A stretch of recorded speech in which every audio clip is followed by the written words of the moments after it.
sportive que le Gabon et la Guinée équatoriale, le Tampurnois, vont accueillir conjointement à 30 jours.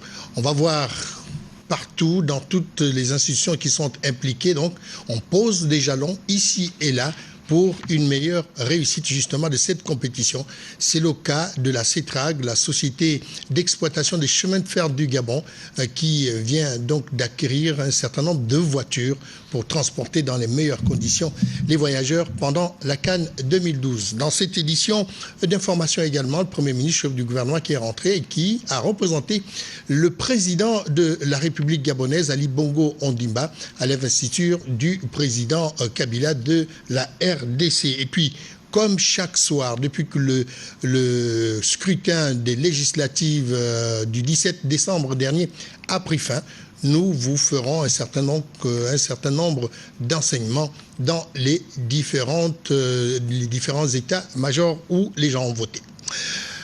Madame, Monsieur, bonsoir. Vous n'avez pas mal fait de choisir la première chaîne de télévision pour vous informer. Je vous le disais, la CAN 2012, après les législatives, donc la compétition ou encore l'événement fait surface, surtout dans toutes les bouches des Gabonais. Comment va-t-on préparer cette CAN? Et justement, beaucoup d'institutions, privées ou publiques, s'impliquent dorénavant. C'est le cas de la société d'exploitation du Transgabonais qui vient de se doter de nouvelles voitures. Cette restructuration de son matériel roulant a pour objectif donc d'assurer les voyages donc des voyageurs pendant la CAN 2012. On va voir tout cela avec Patrick Nziengi et Thierry Mandaka.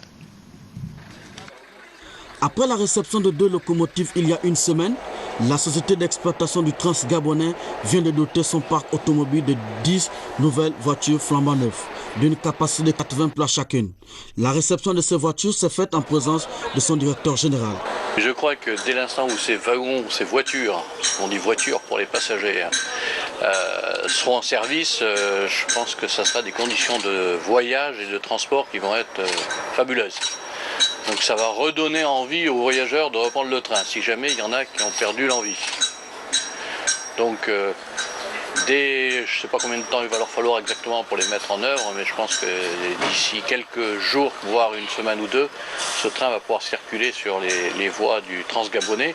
Et j'espère que les gens seront assez citoyens pour ne pas abîmer et détériorer ce matériel pendant les prochains mois et les prochaines années, puisque c'est un des problèmes auxquels nous devons faire face, c'est les dégradations de gens mal intentionnés qui détériorent un petit peu le matériel. Et donc je souhaite, et j'en fais appel à tous les voyageurs, respecter cet environnement qui est très agréable, très confortable, et donc prenez soin de ce matériel qui est à tout le monde. Ce lourd investissement de la CETRAG arrive à point nommé à quelques semaines du début de la CAN 2012. Vous le savez, le compte à rebours justement a commencé tout à l'heure.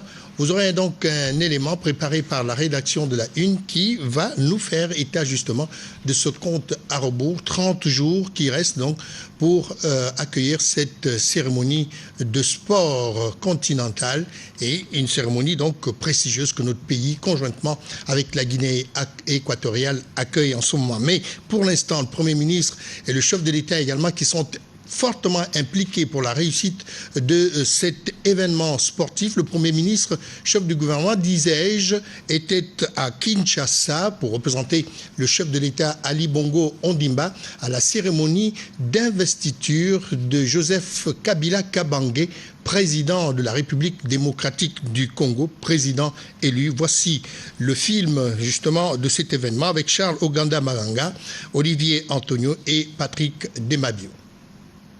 C'est en milieu de matinée ce mardi que le Premier ministre chef du gouvernement Paul Biya, accompagné le ministre délégué aux Affaires étrangères Raphaël Gazouzé, sont arrivés à l'aéroport Njili de Kinshasa où ils ont été accueillis par le Premier ministre congolais Adolphe Muzito et l'ambassadeur du Gabon Ferdinand Massala Malonga.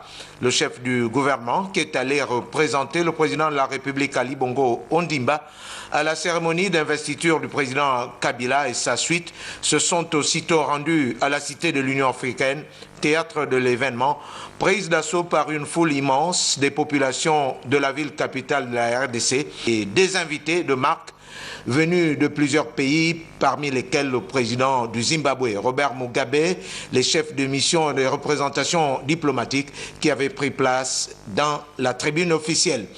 La cérémonie d'investiture du président Kabila, réélu le 27 novembre dernier pour un mandat de 5 ans à la tête de cet État fort de 70 millions d'habitants, a eu lieu dans une ambiance de grande fête et sous un temps radieux, marqué notamment par l'audience publique et solennelle de prestation de serment.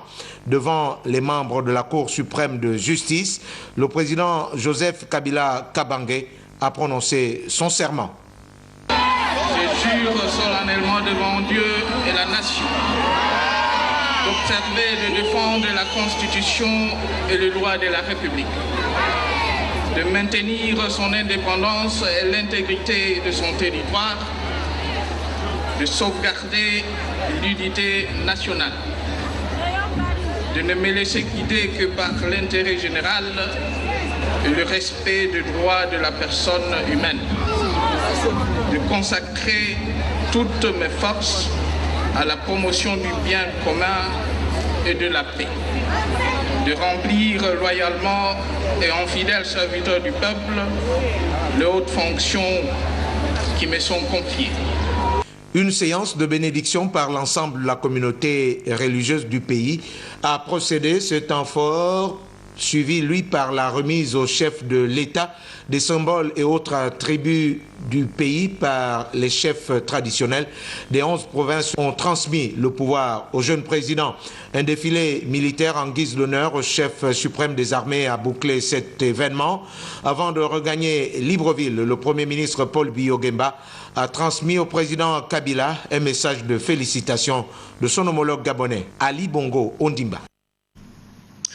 Revenons donc sur l'actualité nationale à proprement parler pour vous parler justement de cette audition qui a eu lieu au Sénat. C'est Flavien Nzingi Nzundu qui est lui ministre de la Santé. Il a présenté pour examen et adoption donc l'ordonnance portant donc organisation du secteur pharmaceutique au Gabon. Je ne vous en dis pas plus. Voici le reportage de Guy-Roger Lindira, Hilarion Akoumou et Alfred Robaki. Après l'Assemblée nationale, le ministre de la Santé, Flavien Nzingi Nzundu, de nouveau devant les vénérables sénateurs pour défendre l'ordonnance portant organisation et développement d'une politique satisfaisante en matière pharmaceutique. Présidé par Mme Charlotte Kombila, présidente de la Commission des affaires culturelles, sociales et de la communication, le ministre a, au cours de cet exposé, donné les grandes lignes des motifs qui sous-tendent l'audit texte. Dans son énoncé, le ministre de la Santé expliquera que le texte soumis permettra de réglementer le secteur pharmaceutique au Gabon, de renforcer les capacités de contrôle par les services de l'État, mais aussi de réprimander les indélicats. Désormais, précisera le membre du gouvernement, l'exercice des activités liées aux médicaments sera assuré exclusivement par les personnes remplissant les conditions précises, notamment être titulaire d'un diplôme de doctorat en pharmacie, être de nationalité gabonaise ou d'un pays lié au Gabon par les liens de réciprocité et enfin être inscrit à l'Ordre national des pharmaciens du Gabon. Monsieur Nzingi Nzundu, pour être plus distinct, informera les vénérables sénateurs que pour une meilleure exécution de la politique pharmaceutique nationale au Gabon, le gouvernement doit réglementer et contrôler toute activité liée aux médicaments et fixer les prix de vente des médicaments au public, mettre à disposition des populations des médicaments essentiels et d'en faciliter l'accessibilité à un coût abordable. Enfin, déterminer les indicateurs thérapeutiques interdits de publicité au public. C'est fort de toutes ces explications que le patron du département de la santé au Gabon annoncera aux vénérables sénateurs qu'à travers cette ordonnance, le gouvernement gabonais s'est entre autres fixé comme objectif institutionnel institutionnaliser la pharmacopée traditionnelle, mettre à la disposition des populations des médicaments de qualité, mettre en œuvre les modalités d'exercice des activités de la pharmacie, contrôler et maîtriser les circuits d'importation, de distribution et de commercialisation du médicament et de rendre disponibles sur toute l'étendue du territoire national et en tout temps les médicaments dans les officines de pharmacie, de dépôt des produits pharmaceutiques et dans les structures sanitaires publiques. Des dispositions qui, selon le ministre de la Santé Flavien Zingué Zoundou, permettront d'éviter les ruptures de stock de médicaments, leur péremption, les punais récurrents problèmes de médicaments de la rue. Un exposé qui a suscité des préoccupations des vénérables sénateurs sur la place de la pharmacopée, le contrôle des médicaments qui rentrent au Gabon et sur la gestion des dépôts pharmaceutiques. À toutes ces questions, des réponses ont été données par le ministre Zingué Zoundou pour éclairer les sénateurs sur leurs interrogations et préoccupations. Juste à côté, c'est-à-dire au ministère des Mines, juste à côté du Sénat, là-bas, il s'agit donc d'une signature de convention d'exploitation et de partage de production sur le permis ILIA, entre l'État gabonais et la société pétrolière Total Gabon par le biais donc du ministère des Mines, du pétrole et des hydrocarbures. L'objectif justement de ce contrat gagnant-gagnant, nous dit-on, vise à l'amélioration des activités de cette entreprise pétrolière établie dans notre pays depuis longtemps et au développement structurel de notre pays. On va voir dans ce reportage ce que Wilfried Mpiga Mwamba nous a réservé sur la question. Convention attrayante à intérêt mutuel entre l'État gabonais et l'entreprise pétrolière Total Gabon par l'entremise du ministère des Mines, du pétrole et des hydrocarbures. Celle-ci se matérialise par la signature d'un contrat d'exploitation offshore profond et de partage de production sur le permis ILIA, paraphé par les parties contractantes. Cette négociation aussi fait apparaître au niveau des contrats de partage de production un nouveau terme, PID-PIH. Bon, on est toujours, évidemment, on n'est jamais demandeur d'un soutien supplémentaire financier qui est pris sur le bénéfice de la société. Par contre, on apprécie toujours la PID-PIH parce qu'elle nous permet de travailler en partenariat avec la République. Le ministre des Mines, du Pétrole et des Hydrocarbures s'est réjoui de l'évolution des relations avec les opérateurs économiques conformément aux instructions du chef de l'État. Tout cela va dans le sens de la politique de l'émergence qui est mise en œuvre sous l'autorité du président de la République et nous nous réjouissons de rentrer tout à fait dans ce cadre et que nos équipes ont travaillé d'arrache-pied pour arriver à ce compromis, je crois, qui traduit encore une fois des termes qui, nous pensons, seront mutuellement bénéfiques pour la République gabonaise et pour Total Gabon. Le permis ILIA est issu du contrat d'exploitation et de partage de production dénommé EYENA, signé entre l'État gabonais et la société Elf Gabon au cours des années 80. Le coût global des travaux du compromis signé actuellement est estimé à plusieurs milliards de francs CFA.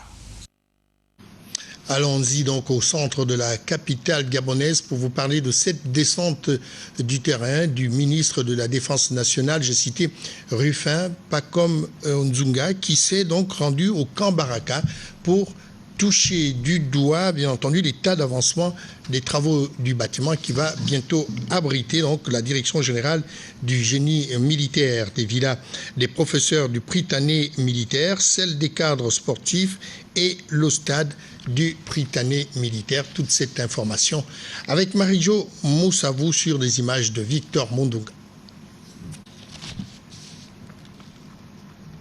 À la tête d'une forte délégation composée de ses proches collaborateurs, le ministre de la Défense nationale, Pacom Rufin Nzunga, s'est rendu au camp Baraka de Libreville, mesurer l'état d'avancement des travaux de plusieurs infrastructures qui permettront à terme d'améliorer les conditions de travail des hommes en armes exerçant sur les lieux.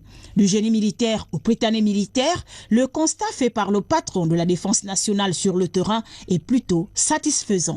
L'état d'avancement est satisfaisant et donc nous allons dresser un peu le bilan de cet état d'avancement. Sur le premier site, donc celui du génie militaire, les travaux sont quasiment à terme et attendent leur livraison. Sur le deuxième site, les travaux sont en cours de finition et devraient être bouclés dans 3 semaines. Et enfin sur les travaux du stade, ici actuellement, nous sommes sur les grosses œuvres. C'est le plus dur, c'est le plus important et une fois que cette phase s'achève, nous pourrons donc très rapidement planifier la livraison également du stade. Donc une certaine satisfaction par rapport à l'évolution des travaux. Il faut dire que ces travaux exécutés dans les règles de l'art sont préfinancés par la société CITP, entendez Consortium International des Travaux Publics. Les responsables de cette société rassurent. Ce qui reste à terminer ici, c'est les 2 villas et le stade. Et puis ils ont demandé une extension du stade de 400 places à 1200 places. Donc on s'attelle à ce que cela soit fait rapidement. Ce énième tour du propriétaire, initié par le ministre de la Défense nationale, Pacome Rufin Anzunga, se poursuivra dans les tout prochains jours dans d'autres sites. Allons-y également, restons toujours au camp Baraka pour parler justement de cette journée récréative également des élèves donc des différents établissements, notamment le centre préscolaire Germain-Thiel et l'école conventionnée du camp Tchoréré qui viennent, eux, de clôturer leur premier trimestre sous l'angle justement, comme je vous le disais, d'une journée récréative en présence, bien entendu, du commandant du Prytanée militaire en charge des 2 structures scolaires. Alors, Tassiana Miko et Jean-Pierre Moussoami nous amènent justement dans l'ambiance donc de la fin du premier trimestre dans ces différents établissements. C'est à la faveur d'une journée récréative que les enfants du centre préscolaire Germain-Thiel et de l'école conventionnée du camp Tchoréré du Prytanée militaire ont clôturé leur premier trimestre en beauté. Nous célébrons la fin du premier trimestre du Prytanée militaire. Bon, nous avons intitulé la fin du premier trimestre, c'est une journée récréative des 2 établissements. Moment de détente, mais aussi occasion pour établir un bilan sur les acquisitions pédagogiques de ces jeunes. Pour le bilan de ce premier trimestre que nous bouclons par les manifestations qui se déroulent actuellement, sont satisfaisants dans l'ensemble. Pour cette fin de trimestre, le commandant du Prytanée militaire a bien voulu agrémenter les enfants, leur permettre de passer cette fin de trimestre dans la joie, l'ambiance, en les gratifiant des petits présents, juste pour leur souhaiter à sa manière aussi une bonne fête de fin d'année. Au gymnase du Prytanée militaire, prestations de chant et de danse, représentation théâtrale, en tout cas toute une diversité culturelle qui nous a permis d'apprécier des talents embryonnaires. Voilà, cette diversité culturelle également qui sera présentée lors de la Cannes 2012 à nos invités, puisque le Gabon et la Guinée équatoriale accueillent justement cette compétition riche donc en émotions et en football. Eh bien, la Cannes 2012, on en parle justement du côté de la COCAN. Notre équipe de reporters est allée se rendre compte également de la préparation par le COCAN justement de cette Cannes 2012. Voici l'atmosphère relevée ici par Ahmed Mouyaka et Jean-Pierre Moussoani. À quelques semaines du coup d'envoi de la Cannes 2012 Gabon-Guinée équatoriale, le comité d'organisation de cette grande compétition de portée continentale et internationale est à pied d'œuvre à travers les différentes commissions, notamment la commission compétition. Nous avons d'abord tous les métiers de la compétition, à savoir les ramasseurs d'oral, les accompagnateurs, nous avons la gestion des vestiaires, nous avons la gestion du matériel. Ensuite, nous avons le métier dans les stades d'entraînement et des salles de fitness. Nous avons le métier qui concerne les officiels de liaison, de matchs et des équipes. Autour de ces questions, il y a eu donc, comme on dit en anglais, un brainstorming. Chacun a dû intervenir pour donner son point de vue, pour compléter les procédures que nous avons mises en place, ces procédures qui vont nous soutenir pendant toute la campagne. Meilleur accueil des invités, solidarité, c'est autour de ces valeurs que les populations gabonaises sont invitées une fois encore à faire preuve de leur hospitalité légendaire. Chacun de nous, où que nous soyons, dans l'optique de la réussite de cette CAN, Mbolo Samba, à tous ceux qui viendront à l'occasion de cette CAN, permettra au Gabon d'être beaucoup plus connu. Nous devons à la fois accueillir, nous devons orienter, nous devons renseigner, nous devons permettre à ceux qui séjourneront au Gabon de vivre des moments inoubliables, des moments d'hospitalité du peuple gabonais. Du côté de la poste de Gros Bouquet, où se vendent les billets, l'engouement n'est pas au rendez-vous. Quoique, dans l'ensemble, un peu plus de 1000 billets ont été déjà vendus. Des bousculades. Vous savez qu'à pareil moment, c'est Noël, les parents sont dans les magasins. On souhaiterait que ces mêmes parents viennent à la poste pour offrir des packages à leurs enfants, à leurs familles. Simplement pour que nous puissions encore développer cet esprit de patriotisme que nous avons bien vu dernièrement avec le match Gabon-Brésil. On souhaiterait que cet engouement puisse, au jour d'aujourd'hui, se reproduire. Et nous appelons tous les Gabonais et les étrangers sur le territoire national de venir à la poste acheter leurs billets. Pour que cette grande fête de football africain soit une réussite, une importante réunion intercommission est prévue ce jeudi à Agondje. Une autre réussite, c'est celle du Parti démocratique gabonais pendant les élections législatives. Et le secrétaire général du Parti démocratique gabonais, Faustin Boukoubi, animera donc une conférence de presse ce jeudi 22 décembre 2011 à 16h au siège du Parti démocratique gabonais, au quartier, lui, de Libreville. La presse nationale et internationale est invitée cordialement. Et comme on parle justement des élections législatives du 17 décembre dernier, allons-y faire un tour dans les différentes circonscriptions électorales pour faire un peu, comme on disait, les enseignements justement de ce vote dans la Haute-Bagno. C'est Edgar Anissé Mboumiakou qui a pris donc le dessus sur son adversaire du PDS, Frédéric Alogo, et c'est ça, sur les images d'Idriss Mungala, nous font le compte-rendu justement de cet événement.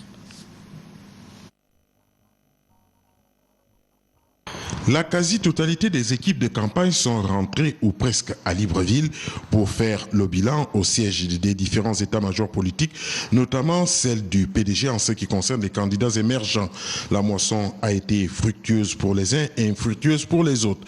Dans le cas du département de la Haute-Bagno en Ndindi, les résultats parlent d'eux-mêmes, comme l'atteste l'administrateur central de la localité, Jean-Marie Magnaga. Ont obtenu candidat PDG 420 voix, soit un pourcentage de 84,33%. Candidat PDS, 78 voix, soit un pourcentage de 15,66%. Est élu le candidat PDG Edgar Anissé Mboumiakou avec un pourcentage de 84,33%. Edgar Anissé Mboumiakou a donné le ton à travers cette solidarité agissante des populations de sa circonscription électorale qui ont de nouveau accordé leur confiance à ces natifs du département de la Haute-Bagno afin qu'ils les représentent valablement comme d'habitude à l'Assemblée nationale. Nous venons de remporter une victoire. Nous n'avons pas remporté une guerre. Il n'y a pas eu de guerre. Il y a eu deux fils de la Haute-Bagno qui se sont affrontés. Les idées ont parlé. Le meilleur a convaincu. Et je crois que le PDG ressort très fort dans le département. Il vient de démontrer encore une fois de plus qu'il est puissant et qu'il restera vivant dans notre département. Autour de la campagne à la place de l'indépendance, le mot d'ordre du doyen politique Antoine Depadou Mboumiakou a été largement suivi, celui notamment de donner au président Ali Bongo Ondimba une majorité écrasante à l'Assemblée nationale afin de lui permettre de mettre en pratique son projet de société sur la base duquel il a été élu.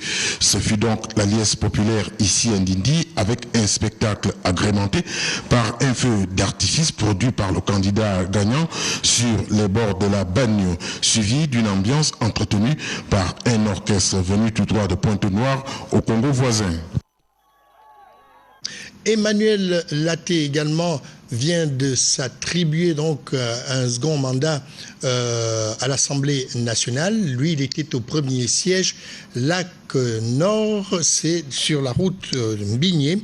Eh bien, Emmanuel Laté s'engage donc à plus de solidarité et de communication sur l'action de l'Assemblée nationale. Voici donc les détails de cette information avec Edgar Djembi Dukara sur les images de Victor Mondunga. Jugé proche des populations, le député PDG va inscrire son nouveau mandat sous les signes du partage, de l'unité et surtout de la communication autour de l'action parlementaire. Nous avons dit à nos populations qu'il est donc nécessaire que nous poursuivions ensemble ce que nous avons commencé. C'est une opération de longue haleine parce que se pencher sur le social, c'est pas de la compétence du député, mais évidemment le social, nul ne peut s'y soustraire. Et donc nous continuerons avec l'appui des populations à faire ce qui est à notre pouvoir. Nous comptons sur les populations. Sans les populations, nous ne sommes rien. Et donc, les actions que nous les menons avec le cœur. Parce que eux, c'est nous, et nous, c'est eux. Quand on mobilise autant de personnes pendant une campagne, c'est qu'on peut avoir la victoire au bout du compte. Le PDG est là et que le PDG doit aussi regarder le canton minier. Et je pense qu'il est temps qu'il regarde le canton minier parce que vous-même, vous aurez envie d'être avec le PDG. C'est cet exploit que vient de réaliser pour son deuxième mandat à l'Assemblée nationale le candidat du Parti démocratique gabonais, Emmanuel Laté. On va parler également de cet exploit de Célestine Baogewa qui s'attribue donc l'un des taux les plus forts dans l'Ogooué maritime. Eh bien, les enseignements justement de ce plébiscite dans ce reportage de Moussa Ndiengi et Duka.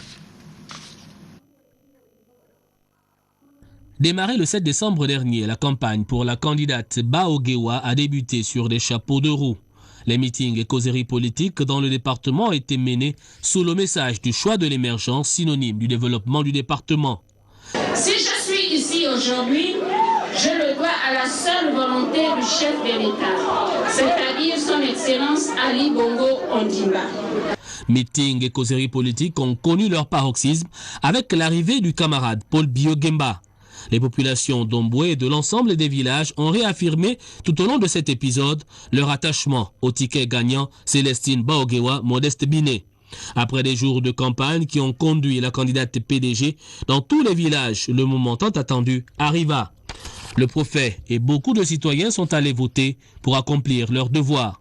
Au soir du 17 décembre, sans étonnement, la victoire avait choisi son camp. Vous avez ouvert vos cœurs et vos portes. Vous avez partagé avec moi vos peurs, vos difficultés quotidiennes et vos espoirs. Vous avez fait confiance et j'en suis honoré.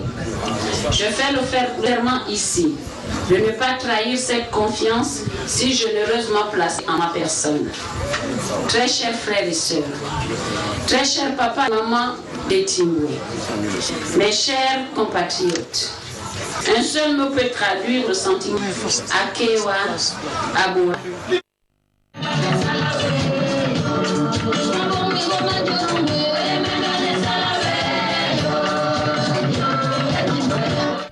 La leçon que l'on tire de ces législatives est que les populations du Gabon entier ont dit oui à la politique du chef de l'État, Adjali Bongo Ondimba. Ils ont donc voté pour le distingué camarade. À Omboué, la fête fut belle et dura toute la nuit. On reste toujours dans le Goué maritime pour pour signaler qu'en principe, l'ensemble donc des candidats du Parti démocratique gabonais présentés aux élections législatives devraient ou seraient donc auraient raflé, si vous voulez, l'ensemble des sièges en compétition. Si c'est le cas, depuis 1990, ce serait donc une grande première. Voici donc l'analyse de nos confrères de Canal Delta Port-Gentil. Le vote comptant pour le renouvellement de députés à l'Assemblée nationale s'est déroulé sans incident dans le département de Benje en général et particulièrement au canton Ogoué. En effet, il était 3 heures de l'après-midi quand nous sillonnions tour à tour les bureaux de vote des villages Ngola et Yombe 2 et du district de Mpaga où l'avis d'un scrutateur dénonce malgré tout une certaine lenteur des électeurs. Depuis ce matin, ça se passe bien, sauf que il y a beaucoup d'engouement que je crains par rapport à mon bureau que le taux d'abstention soit vraiment très important. Je crois que ce sont les seuls aspects que je peux dénoncer pour le moment. Quelques heures plus tard et précisément aux environs de 18h30 a intervenu la fermeture des bureaux qui a automatiquement laissé place au dépouillement des différentes urnes, bureau par bureau et sous l'œil attentif et avisé des populations résolument décidées à prendre part active au bon déroulement de cette élection. C'est au finish des résultats provisoires qui ont déclaré le candidat du Parti démocratique gabonais en tête face à celui du Parti gabonais du progrès, du moins dans ce centre du district de Mpaga, car au village de Yombe 2 voisin, l'opposition prenait la tête des suffrages, créant de facto une atmosphère lourde qui a fini par se dissiper d'abord à l'annonce des résultats provisoires dans la commune de Port-Gentil, puis dans le canton Ogoué où c'est finalement Charles Tando du PDG qui a été provisoirement déclaré élu par les urnes. Une annonce qui a plongé le district de Mpaga, fief du parti au pouvoir depuis des lustres, dans une ambiance où l'on a pu voir le membre du comité permanent du Parti démocratique gabonais se laisser aller à des moments nostalgiques. Normal, car dans l'Ogoué maritime, on parle d'une victoire historique du parti créé par le défunt Omar Bongo Ondimba.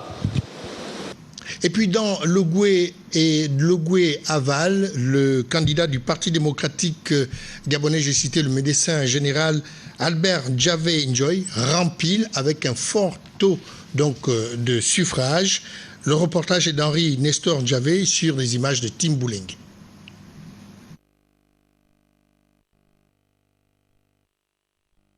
S'est déroulé dans la sérénité.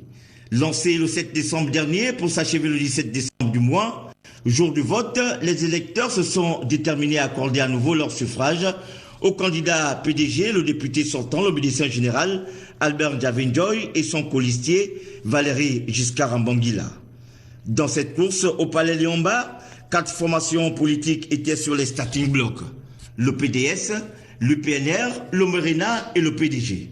Au final, c'est le Parti démocratique gabonais qui, une fois de plus, vient de ravir la première place avec un pourcentage apprécié à près de 63% aux premières estimations et en attente des résultats officiels. Il faut dire qu'Albert Javé-Njoy du PDG, tout au long de cette campagne législative, a révélé aux populations les acquis et réformes engagées dans l'ensemble du territoire par la politique de l'émergence impulsée par le numéro 1 gabonais, le président de la République et président du Parti démocratique gabonais, Ali Bongo Ondimba. Le candidat du parti au pouvoir dans le canton Ogoué-Aval n'a eu de cesse de prôner des messages d'unité et de paix, non sans avoir invité aux populations de matérialiser leur engagement pris en 2009 auprès du président de la République. Autre déclic, et pas des moindres, le soutien inconditionnel du membre du comité de concertation, Mme Rose-Francine Rogombe, à Tchatanga, village natal de feu Georges Raweri, à qui un hommage mérité a été rendu par les porte-étendards du PDG à travers des discours fédérateurs entre filles et fils du canton et du département de l'Ogoué et des Lacs. Au vu des résultats aujourd'hui, militants et sympathisants du PDG, comme un seul homme, ont décidé de donner une majorité confortable au président de la République afin qu'il poursuive sereinement le développement du Gabon. Comme une lettre à la poste de ce scrutin, Albert Javé-Njoy rafle la mise avec près de 63% devant le PDS, l'UPNR et le Morena. Avec cette victoire qui reste à confirmer par la Cour constitutionnelle et pour l'heure, le docteur Albert Javé-Njoy et les populations du canton Ogoué-Aval regardent dans la même direction, toute chose qui augure des lendemains meilleurs pour cette contrée du Gabon profond. La même ambiance également dans la Douya Onoy où Guy Christian Osagou du Parti démocratique gabonais a été plébiscité. Regardez justement le film de cette élection dans le département de la Douya Onoy.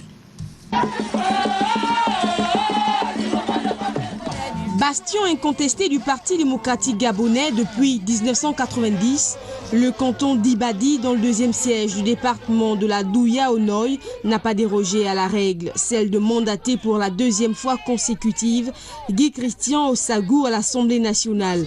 Au terme de 10 jours de campagne, l'homme a eu raison de son challenger, Antoine Mundende, du Centre des libéraux réformateurs, 73,24% contre 20%. Dès l'annonce des résultats dans ce deuxième siège, la joie était à son comble. Un grand merci à toutes ces personnes et l'institution du Parti démocratique gabonais, en croire par les résultats qui tombent tous les jours, qui prouvent que c'est un parti véritablement de masse. Généralement, après une élection, commence la campagne d'une prochaine élection et il faudra se mettre au service du peuple qui m'a renouvelé sa confiance, mais également de la République, pour que je contribue à faire exécuter le programme de société du président de la République, l'avenir en confiance. Déjà au palais Léomba, lors de la 12e législative, les regards des populations de Moalo, Ngando, Saint-Martin des Apindji et celles du village Mingabé sont désormais rivés vers Guy Christian Ossagou et son suppléant Boniface Kodessa, qui seront appelés à traduire les préoccupations de leurs compatriotes à l'hémicycle durant les 5 prochaines années. Voilà le président de la coordination des entreprises du secteur sécurité dans les transports convie les opérateurs nationaux du secteur transport, c'est-à-dire les syndicats et les entreprises, ceux du BTP et des services divers, à une importante réunion à l'hôtel Rendama ce jeudi 22 décembre 2011 à 9h. L'ordre du jour porte sur la lisibilité de l'action de la Chambre de commerce à l'égard de la PME gabonaise, la place des entreprises des nationaux dans les chantiers ou les services liés à l'organisation de la Cannes 2012. Et puis le secrétaire général du Parti démocratique gabonais, Faustin Boukoubi, animera donc une conférence jeudi 22 décembre 2011 à 16h au siège du Parti démocratique gabonais, 6 au quartier, lui, de Libreville. La presse nationale et internationale y est cordialement invitée. On va terminer cette édition d'information avec cette déclaration du GERDES Gabon en tant qu'observateur des élections. Je vous invite donc à suivre cette déclaration. Quant à moi, je vous dis merci et on se retrouve demain à la même heure et bonne soirée à tous.